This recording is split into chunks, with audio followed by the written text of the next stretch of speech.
to everyone. My name is Aman Bujur, and I have a book presentation, and I have taken a book written by Søren Kierkegaard, a famous existentialist. The book's name is Words of Love. So, little bit of introduction to the author. It's like Søren Kierkegaard was a Christian, Lutheran philosopher and a theological he wrote a lot of books on theology, and also he was born on 13 May 1830, and he died in 11 November 1855. So he is known as the father of existentialism philosophy. He is the man who talked about the individualism, the independent of being an individual person. So his philosophy goes like this. He categorizes things about love and about the life cycle, and then he particularly focuses on the concept of individualism. So individualism means, he says, individual is unique and individual alone exists in the society, and crowd has no face, he says. So why does he say that crowd has no face? Because if you are in a protest, or you are protesting against something else, so you are basically in a crowd, and the funny thing is, crowd has no face, because you lose the identity of being a single person in the crowd. So there is a leader leading, and then you are just following the flock. So he says that crowd has no face. That's why an individual must gain his identity through rising above the values and attitudes of the crowd, and realize his unique, unrepeatable identity. So it becomes the responsibility of individual to gain his identity as a self through free choice. So what is free choice? Free choice is not something that is externally forcing you to become an individual. It means that it has to come from within, and it should be done by passions. So this was about the idea of individualism. And then the individual passes through three stages. That's what he says. He gives 3 stages where the individual is involved. So there are 3 stages. First stage is aesthetic stage. The second stage is ethical stage. The third stage is known as religious stage. So we are going to focus on aesthetic stage. So what is aesthetic stage? So in the aesthetic stage, an individual is ruled by senses, immediacy, which means the individual is in pursuit of beauty, pleasure, worldly attachments, and so on, other things like whatever gives an individual a kind of pleasure. So he is involved in that. So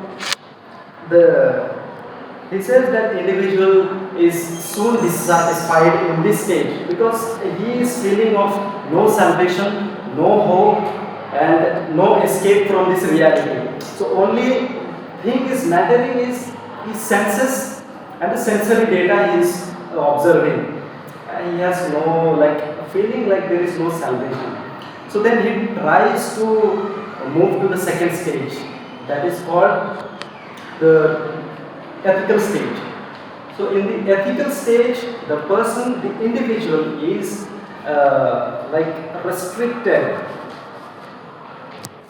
restricted by moral conducts, principles, and rules of the society. So there is ethics and moral conducts in the society. If a person lives in a society, he has to follow the rules and regulations of the society.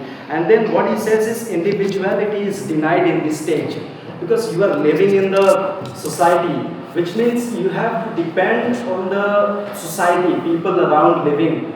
So he says there is no individuality. So it is completely denied. And then what he says is rise above the society. And then you can have your own personal ethical reality. That is, that means the ethical consciousness of a person. So then he has to rise above that reality or the society, and then there is a feel of moving to another stage. So he moved from the aesthetic stage where he was ruled by senses. He liked so many things, but he was dissatisfied, and then soon he moved to the another stage that is called ethical stage. But he felt that something is restricting me, and I am denied of something. So then he moves to another stage called religious stage. So in this stage, actually this is a sudden transition or sudden movement from the ethical stage to religious stage. So then in this stage, there is a something particular thing that he is moved by not reason but by faith, because it is a religious stage where God is, the concept of God is there. So he says that I myself as an individual, I made a choice and I moved, but this choice I made was not by reason but by faith. But it is a blind faith, he says, and then it is a faith that leads me to the darkness or to the meaninglessness reality. So meaningless reality, and then he says the individual must get rid of this reality also. But then unfortunately there is only three realities because, according to him, and then he says that there is no other reality. Therefore an individual gives himself entirely to God at the end of this stage. So these three stages are the journey to selfhood. And then coming to the concept of love, because book was based on the works of love, so he speaks about love. He mentions different dimensions of the concept of love. Firstly, he talks about because he was a religious man, and he talked about the concept of love in two perspectives. And then the first perspective was the concept of love is God's love or something divine love. So divine, he sees the divine love or God's love as a response to human love, or something. He uses the word Christian love. So the Christian love is nothing but loving the other person or accepting the other person as he or she is.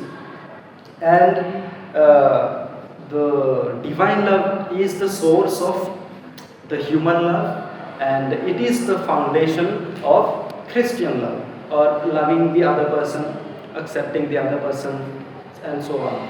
And then he also says that Christian love is something that is we have in, if we see the Christianity follows the particular commandment that is love yourself, love your neighbor as yourself.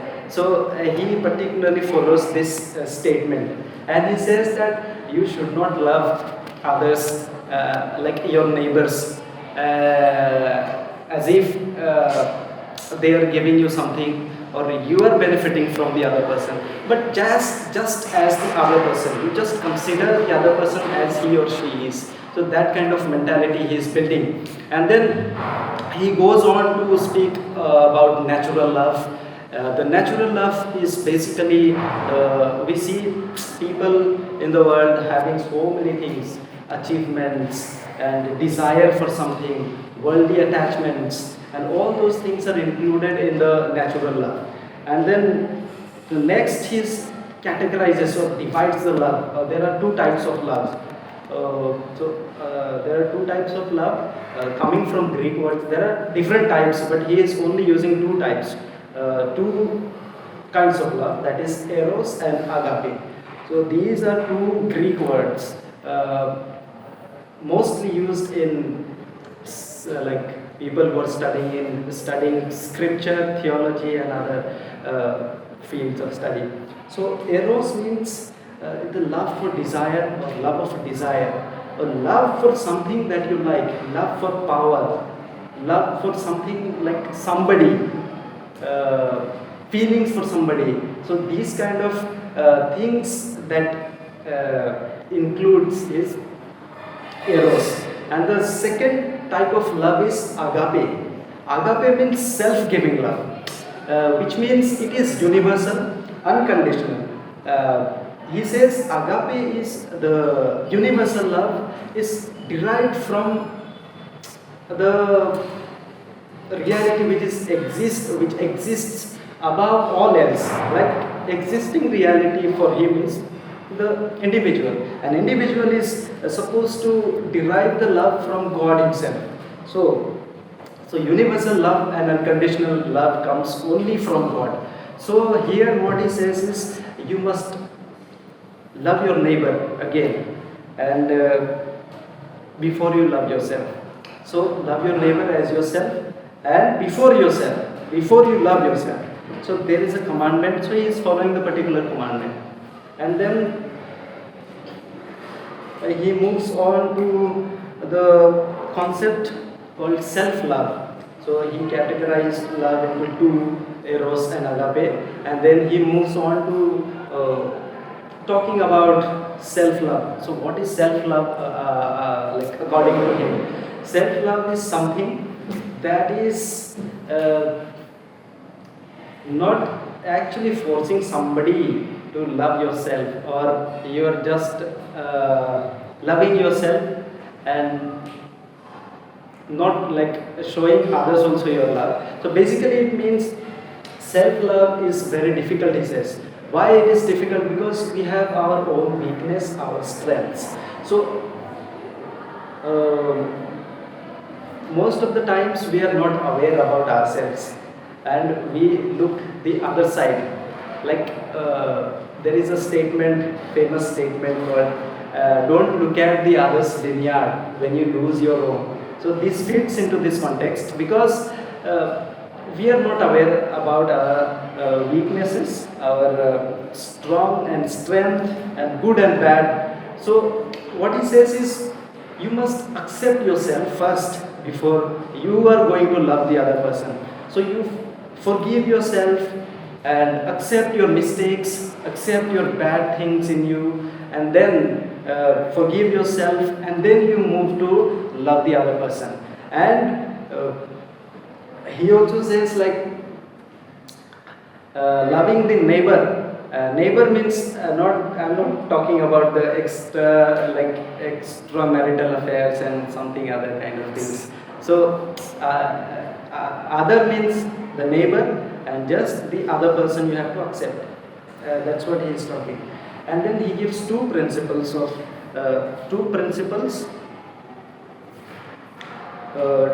which is based on love. So first principle is people should receive. Okay, the first principle is love is not defined by what you do, but why and how you do it. Meaning is the intention. Intention matters a lot because, for example, just imagine you are on a date and you are dating someone, a girl or a boy. So you do so many things, like going on a romantic dinner, purchasing bouquet of flowers, and gifting so many gifts. But if you do these things in fear of losing that person, then it is not a true expression of love. That's what he says. And the second principle is you should not love someone for being good. The meaning is you need to accept their mistakes. Before you love the other person, you have to know the mistakes, accept the mistakes, and then consider everything. Like we cannot love when somebody is good to me or genuine to me. And then because you have to love and you have to accept all the dimensions of life, and then there is no, like there should be equal balance of good and bad. You have to accept both in a person, and then you go for it. Love the other person. That's what he says. And then, so he says also people should receive your love and overcome their hurdles, their problems. That kind of love he is talking about. And then finally he says that love comes first, and then with love all the problems becomes easier. So this was the concept of love and the ideology about the Søren Kierkegaard, the first existentialist philosopher. Thank you.